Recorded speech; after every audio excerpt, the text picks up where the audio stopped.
Well, middle of February, first decent Saturday wasn't in the teens since second week of January. Got a chance now today to get back out of the barn and start the next part of the project. Where we left off, if you recall, poured this back concrete patio, 40, what was it, 50? I think it ended up like 50 by 16. And that's the door that we put into the barn that wasn't there before, so we can get the nice view out back to the frozen pond. But the next party time is putting a roof on this sucker. So I'm in the middle of taking off that, I don't know what you call that stuff, but it's the translucent stuff that lets the light through. Middle of taking that off, and that just comes off with a little nut driver, easy cheesy. And I'm gonna get that off. Instead of cutting it in place, it's just a lot easier taking off. And then once I get that, what do you call that thing? The rim board or whatever? Not a rim board, I'm blanking. But anyways, once I get that up there, then I'll just cut it and fill in to put it back on, and you'll still have a little stripe of translucent up there. It'll go all the way out. The roof is gonna be a foot past the edge of the concrete on both sides and a foot overhang from here. So once I get that done up there, then I can make my measurements. The bottom of my barn here, the wall, has a little bit of a wave, not a lot, very small, but that wave happened when I was replacing those posts, if you recall, in the summertime and putting concrete piers in, just from stuff moving around. So I want to get that top board on because the top didn't move much. And then I can bring down with a plumb line and measure from there to get my post bases right. Got the lumber delivered, and nice big pile of lumber over there. Man, it is starting to get muddy with a sunny day like this on this frozen ground. But big pile of lumber, metal, everything I need for this whole roof is right there. It's a pretty big pile actually. So there's 20 foot, those are 20 foot 2x10s, stuff like that. Lumber is super expensive, as you guys know, but guess what?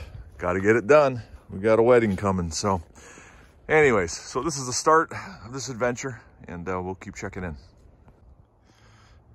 Well, we got that board up there to hook all of our rafters onto, and doing it by myself. So center of the 6 post on that end there to over there, of course, is 48 feet. I wanted my roof though to hang out an extra foot over, like I told you. So what I did was I took a 16-footer here and I centered it on this one, and then I measured from the outside edge of that post to the joint, and then I added 12 inches to it, and that gave me the foot past the beam. I did it on both sides. It was about an inch off in either direction, just because, you know, those posts, they flex over time and stuff like that. So put them up there, use 4.5 inch, what's those bolts called? They're timber locks. And that'll stick them in real good. These bad boys are pretty impressive. Lag bolt strength, but a little easier to put in. So we got those up on there. So man, look at that. It was blue skies this morning, a little gray now, but I tell you what, still beautiful to be outside working today. It's been so cold, it feels great to be out here. And lifting those things in was a bear, let me tell you. What I did was, as well as I had a little 2x4, I had my line, I used a laser level and got my line across because the barn settled over the years. And that's how I got my level line, was a laser level. And then I just put that little 2x4 scab there. So when I lifted that 17-foot plus right there up in place, I could set it on there, get one timber lock in, and then go and do the ends. So there's only one in each place. We'll be putting more in there, of course. So that's how I got those up by myself. So anyways, quick wrap up for the day. Got the ledger board up there, like I showed you, and now I went back and all the metal that was in between the cannonball cover, which is the track, that was all open, if you remember. So I cut that all down, filled it all in, and then I went back with that white stuff that I don't know what it's called, but it's like a fiberglass transparent stuff. And I cut that as well and filled that in. So I cut both the metal and the fiberglass stuff with a metal blade on a circular saw, and it worked really well. In fact, the fiberglass, you could do 2 sheets at one time to cut it. to fit it in there. And it went pretty well. So we're ready to go. Next thing now, we got to figure out, this barn is not exactly perfectly level. It is pretty good, or plumb, I mean. And so now we're going to drop lines down to try to get the measurement out here on where to put the post, because this concrete isn't exactly a straight line either. So that's going to be the next step after getting that done. But that's all up, and it was a good day of work today. So, well, a little update. Cold, brisk morning, 20 degrees outside. Yesterday was even colder, but I called in the big guns. I had two of my buddies that have framing experience come in to help me out with this stage. I tried doing it by myself, and it was just too much, you know. Sometimes you gotta call in a buddy. So ended up doubling up the ledger board because there is 8-foot spans between those posts. I didn't think that there would be flex on there, so ended up doubling that up to give that a little extra rigidity. And posts, we're able to get those up in place. Cut all the posts based on my measurements, where I put a level across the front brackets here, a laser level to measure the fluctuations in the concrete because it's higher in the center, and then cut those accordingly so that the tops of the posts were all level. I notched those posts out so that 2 LVLs could sit on the post, and then what I'll do is end up bolting through just for some added security. Don't even really need it, but I'm big into overkill. So, and then we got two, these are 10 2x10s, and I got 2 of those cut in place with the bird's mouth cuts on those. And I got to tell you, I don't know how to do that stuff.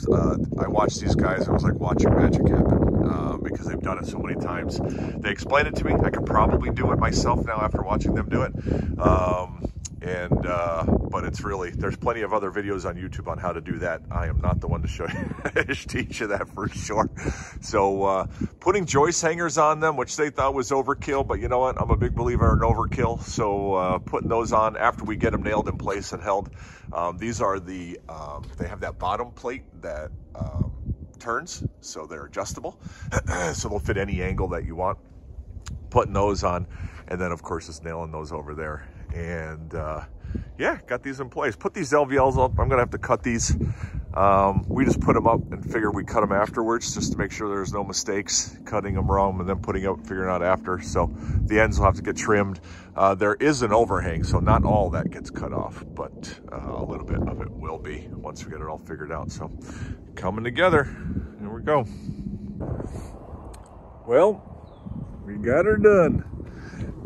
So it's been, I think, a week and a half since the last segment of this, and you can see that everything is up. So I showed you how we laid it out, and then it was just a matter of taking those couple that we got up and repeating and getting all of those rafters up, going all the way down. Showed you how we notched those and stuff.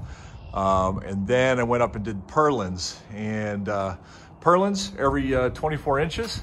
Have one all the way up on the top there, and then every 2 feet all the way down. The only exception is this last one here.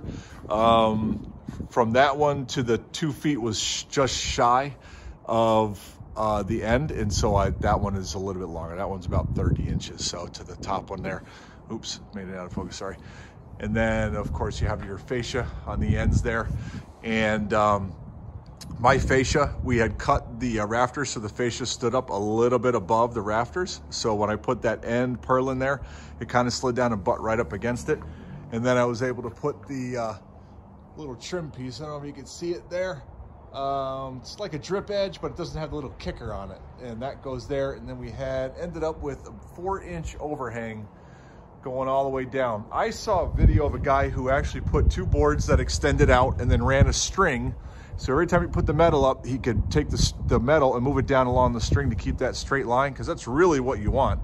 And we tried doing it, and the problem was when we had the string there, every time we would lift the metal up this way, it would have pushed against the string and messed it all up. And so we couldn't figure out a way to do it. So we went without the string and just had one of the guys on the ground that kept an eye on that line the whole way that we went to make sure that we had a straight edge going along there. And that's how we ended up with that. So, and got everything up, put the metal up. Right now the metal only has about I don't know, 12 screws per, just to get it up there. Why I had help, I have to get back up there and finish it off. And I'll show you this end piece here, trim.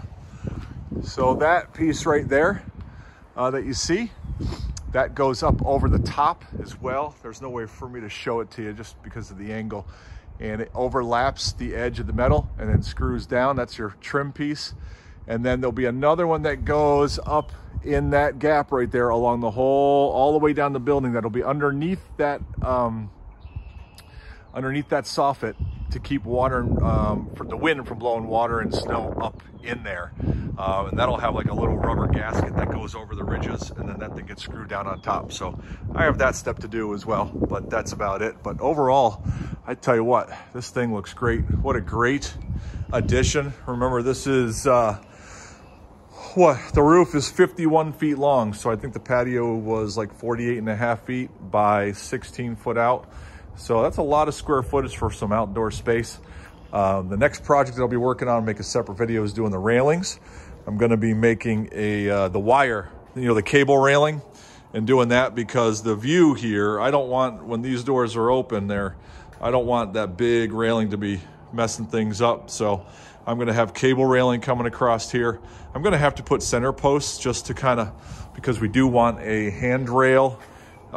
Because if I put a post here on the end and cables, I have to have a handrail in order to give strength so it doesn't just pull that post over time. So if I got to do it on the ends, I might as well just keep it right along. So that'll be a new video that I put together just to show you how I figured that one out. But I tell you what, man, this is exactly what I hope it would be. So this is going to be a nice add-on. So anyways, hope that information helped you guys. And anybody who's watching, I appreciate the videos you put out there. So, and what a great community we have, each learning from each other. So I appreciate you. Have a great day.